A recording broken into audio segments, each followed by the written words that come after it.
We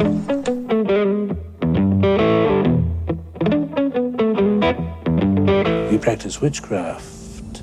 We speak the right words, and we create life itself out of chaos.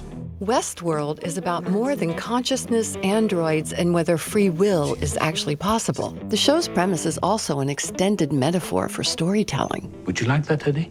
A small part of my new narrative?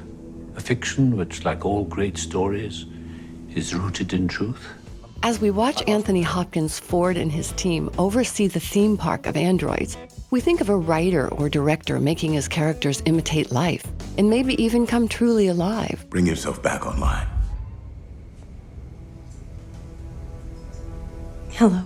Westworld gets at how to tell a good story, what the point is, and even more fundamentally, how repetitive story tropes dominate the way we think about our real lives.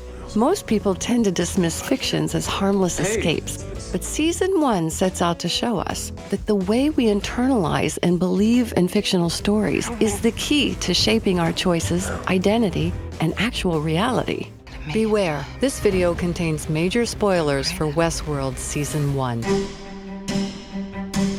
The very first images in the opening credits allude to the history of film and television. We see an iris, like the human eye or a camera lens, then a moon, an allusion to George Méliès's 1902 early special effects movie, A Trip to the Moon, and a horse, resembling the 1878 moving image of a racehorse by Edward Muybridge, considered to be the first film ever. The android's body emerges first in a mold shaped like the Vitruvian Man, recalling Leonardo da Vinci's painting and thus art, but also the idea of creating the ultimate mystery of life, embodied in the human being's ideal proportions, and playing God. We then see more images of a camera itself and people having sex, which is a fundamental act of creation, at least organic creation. In this opening sequence alone, Westworld reveals its master plan. It wants to take us on a journey to explore the history of visual storytelling. It's making us realize that the things, beings, and tropes we choose to create from our own world as we become hubristic, godlike creators or storytellers reveal our deepest natures. We should note that the meta-interest in storytelling shouldn't be surprising, given that Westworld is co-created by Jonathan Nolan, the brother of Christopher Nolan, whose Inception can also read as an extended analogy for filmmaking. We also have a video on that if you're interested. All commercial storytelling is defined by the pull between entertainment and art. The series talks to us about what good stories should be about.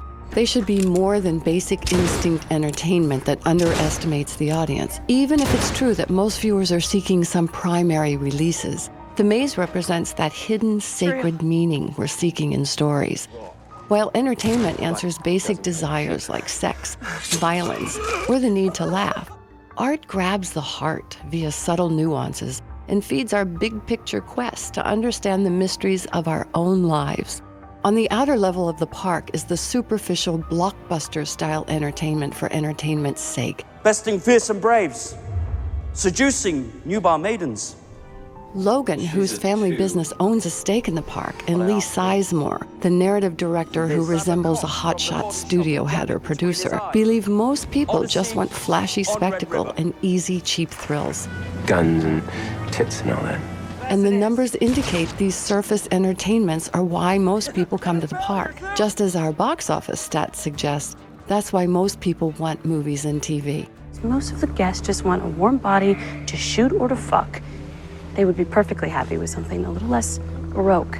But viewing the park solely as a means of getting off with robots or making money is unenlightened, not accessing its full depth.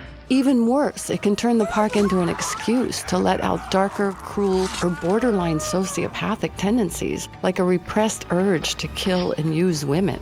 The only thing your story tells me, Mr. Sizemore, is who you are. The mistake is thinking that pushing the storyline to outrageous, inhumane depths will heighten people's enjoyment. What they're missing is that deep down, people want intimate connections, to put themselves in the shoes of the characters and ultimately imagine their best selves, not their worst. To keep audiences returning, stories must inspire us. They're not looking for a story that tells them who they are. They already know who they are. They're here because they want a glimpse of who they could be. The sacred core of the place is embodied by the maze the man in black chases. The maze symbolizes the idea that a good story has a deeper, meaningful truth at its center, and we must doggedly pursue this truth to uncover what the story and our lives are really about. The man in black has spent decades in the park trying to give meaning to his life, yet he's been frustrated. The game's not worth playing if your opponent's programmed to lose. I wanted them to be free to fight back. But then in the final moments of season 1, he re-engages. The characters fighting back make him believe again that the story has a life of its own, and the meaning of his life is still to be found there. Many details in Westworld can be read as advice to other creators. Everything in this world is magic, except to the magician. When Ford tells his staff to be ruthless with the androids, he resembles a screenwriter who might remind his pupil not to pull their punches. Doesn't get cold, doesn't feel ashamed, doesn't feel a solitary thing that we haven't told it to. A good storyteller must remember the artifice, not get sucked into feeling too much or be deceived by their own tricks. The show compares the artistic creator to both a god and a parent. Bernard's satisfaction when Dolores shows an original thought is likened to a parent's feeling at seeing a child develop. Did I ever tell you about the time I taught Charlie to swim? For hours, he clung to my arms while practicing his kicks. He was too scared to let go, and I was too scared to let him. But I had to. That's what parents do. At first, a writer creates characters that are really like robots, programmed, predictable, not living. But the ultimate dream is to create characters that come alive and think for themselves, even if that's also terrifying. For both a parent or storyteller, the ultimate goal is to see the creation outgrow the creator. On one level, the conflict between Westworld's 2 original creators, Arnold and Ford, can be read as representing the ongoing struggle between total commitment to the creative goal, which can lead to madness, or compromise, which can lose track of artistic intent. Whereas Ford is initially happy just to imitate consciousness, Arnold wants to go all the way and actually recreate it like a true god. At the end of season 1, Ford's final repetition of Arnold's act shows his committing totally to his creation. And this time it's pure because theoretically, Dolores as Wyatt has a choice. The act entails sacrificing oneself to let the art live on its own. Ford invokes musicians like Chopin, whose works outlive them. In order for it to be real music, it has to have life beyond the musician. Mozart, Beethoven, and Chopin never died. They simply became music. Some have speculated that Ford could have created a droid version of himself. A simple handshake would give him away. With this twist, Ford could be extending his own storyline and quite literally fashioning his form to act like an immortal god. The choice of the Western genre as the theme of the park signals that the show is deconstructing entertainment. Westerns dominated TV in its infancy, with popular shows like The Lone Ranger, Gunsmoke, The Roy Rogers Show, Maverick, and Bonanza. By choosing the Western, Westworld evokes that early era of television, the 1940s to the early 60s, the ancestor to HBO's self-conscious, it's not TV. It's as if Westworld, the series itself, is an android coming into consciousness, a TV show looking at itself. It's imitating the actions of early, straightforward TV Westerns while developing a meta-critique of what's going on screen. The creation itself is self-aware. The Western is also one of the most analyzed and studied genres, one that's constantly revived and revised. And repetition is a key theme in Westworld. Evan Rachel Wood's Dolores is programmed to drop a can every day so that some lucky guy can come to her rescue. The small moment highlights that we're hooked by the same small and simple things over and over. And stories are often about finding beauty in slight variations on the same theme. Mighty kind of you. We constantly revisit the same basic plots and character tropes from new angles. Think of a hero overcoming a monster, rags to riches, a quest. Likewise, our favorite memories in our own lives are revisited over and over. each time almost the same, but slightly edited. The repetitions in Westworld also demonstrate how much of our actual speech and thinking in our daily lives is so predictable and mindless that it might as well be scripted or programmed. Some people choose to see the ugliness in this world. Stop. Lose all scripted responses. Improvisation only. We can easily come to prefer self-contained memories and scripts to a world that requires us to constantly edit and rewrite a messy, ongoing story. Ford even comes to regard his own perfect characters as better than real humans. Repetitions can become a comfort to us, but one that doesn't challenge us. Maybe, like Dolores or Maeve, we're following a mindlessly repetitive path without questioning it until something comes along that pierces that bubble and we start to think differently.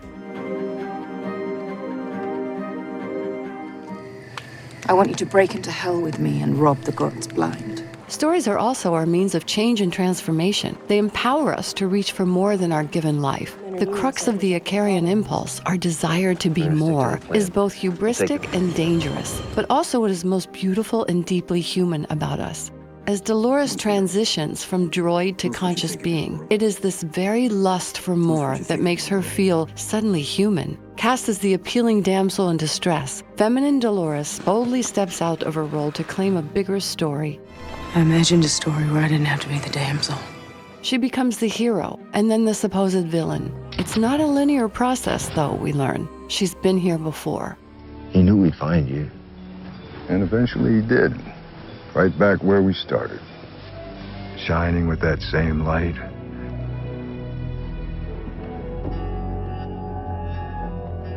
And you were nothing, if not true.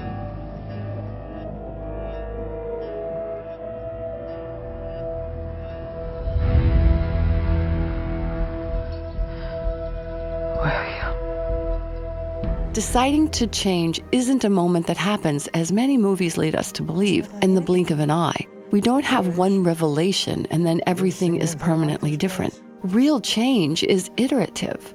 Westworld complicates all this by casting doubt on whether we can even be fully in control of our choices and consciousness. The recurring player piano makes us wonder if the conscious player in our own minds is never actually there. After Maeve seems to be rebelling against her programming to escape, we learn that someone's been reprogramming her to do just that.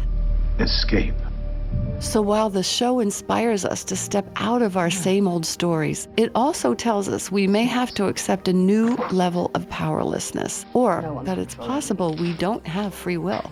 Perhaps the key to these questions lies in the moment when Maeve chooses to go find her daughter, even knowing that the park owners are controlling her with false memories they implanted to make her care for an unrelated android. To Maeve, the knowledge that her mother bond isn't real doesn't matter.